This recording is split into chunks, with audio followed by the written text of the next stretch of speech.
السلام علیکم ورحمۃ اللہ وبرکاتہ۔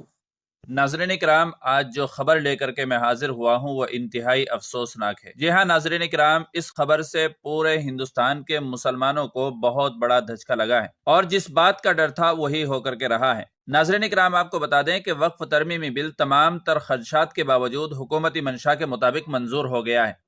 انا للہ و انا الیہ راجعون۔ جے پی سی میں شامل اپوزیشن کے اراکین کی تمام تجاویز مسترد ہو گئی ہیں، جبکہ حکومت میں شامل ارکان کی 14 ترامیم کو منظوری مل گئی ہے۔ ناظرین کرام، وقف ترمیمی بل 8 اگست کو لوک سبھا میں پیش کیا گیا تھا۔ اپوزیشن کی مخالفت کے بعد مرکزی حکومت نے B J P M P جگدمبکا پال کی قیادت میں مشترکہ پارلیمانی کمیٹی تشکیل دی، جس نے ملک بھر میں دورے کیے، میٹنگ کا انعقاد کیا اور عوامی تجاویز طلب کی۔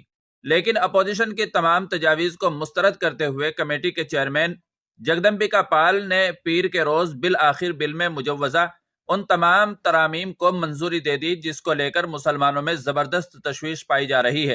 اس تعلق سے جگدمبکا پال کا کہنا یہ ہے کہ حتمی میٹنگ میں تمام 14 ترامیم پر تبادلہ خیال کیا گیا، جبکہ دوسری طرف یہ بھی حقیقت ہے کہ اس میں صرف ان 14 ترامیم کو منظور کیا گیا ہے جو این ڈی اے یعنی حکومت میں شامل اراکین کی طرف سے پیش ہوئی تھی، اور اپوزیشن کی طرف سے پیش کردہ تمام تجاویز کو ووٹنگ کے ذریعے مسترد کر دیا گیا ہے۔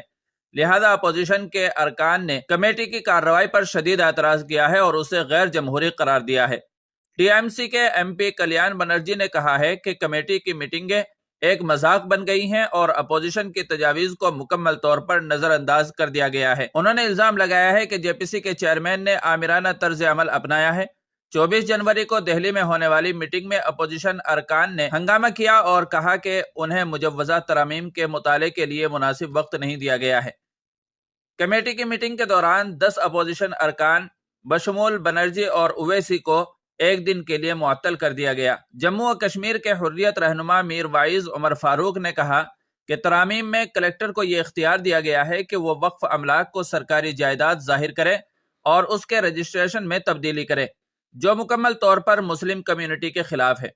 اس سلسلے میں اپوزیشن جماعتیں جلد ہی مشترکہ کمیٹی کا انعقاد کریں گی، جس میں اس بل کے خلاف مستقبل کی حکمت عملی طے کی جائے گی۔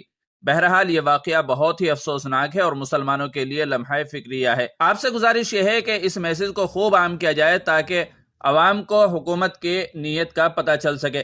ناظرین کرام، ویڈیو کو زیادہ سے زیادہ شیئر کر دیجیے گا اور چینل پر پہلی بار آئے ہوں تو سبسکرائب بھی کر لیجیے گا۔ السلام علیکم ورحمۃ اللہ وبرکاتہ۔